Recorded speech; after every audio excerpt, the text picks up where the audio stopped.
Hello friends. आज मैं discuss करूंगा एक इम्पोर्टेंट अपडेट आया है सीबीडीटी की तरफ से टाइम लिमिट को लेके। ई वेरिफिकेशन की टाइम लिमिट को लेके जो कि अब रिड्यूस कर दी गई है 120 दिन से 30 डेज में।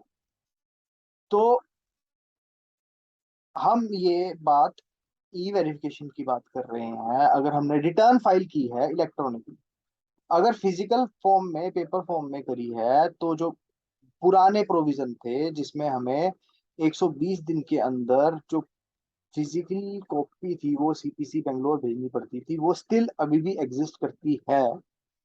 लेकिन जो अब हम इलेक्ट्रॉनिकली हम रिटर्न को फाइल करेंगे तो हमें ई वेरिफिकेशन जो है वो विद इन 30 डेज करना होगा।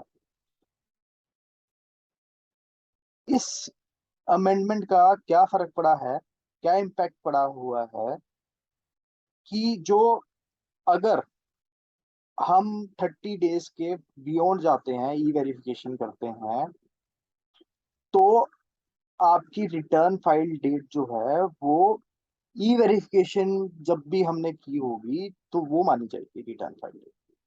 और ड्यू डेट्स हम ज्यादा अगर बियॉन्ड हो जाते हैं तो आपको पता ही है कि हमें लेट फाइलिंग फीस देनी पड़ेगी। तो लेट फाइलिंग फीस पेनल्टीज हमें हमारे ऊपर ओब्लिगेशंस लग जाएगी इस चीज की। और अगर हम 30 डेज के अंदर कर देते हैं फाइल ई वेरिफिकेशन जो है वो कर देते हैं, तो हमें हमारी जो रिटर्न फाइल डेट है वो उस दिन की मानी जाएगी जब हमने रिटर्न फाइल की है। और दूसरा डाउट आ रहा था कि जो हमने 31 जुलाई जो कि लास्ट डेट थी कल इनकम टैक्स रिटर्न की फॉर फाइनेंशियल ईयर 21-22, क्या हमें वो रिटर्न की फाइल ई वेरिफिकेशन है जो हमने फाइल करी है, और क्या उनके ऊपर भी 30 दिन वाला प्रोविजन लगेगा? क्या हमें उसको भी 30 दिन के अंदर ई वेरिफिकेशन करवानी होगी?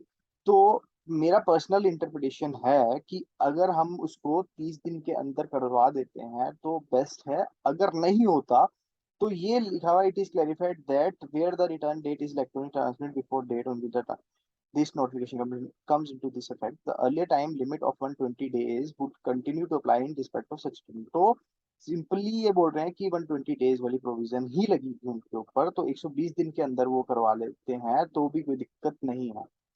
Thank you guys, I think this information would be useful for you. Thank you.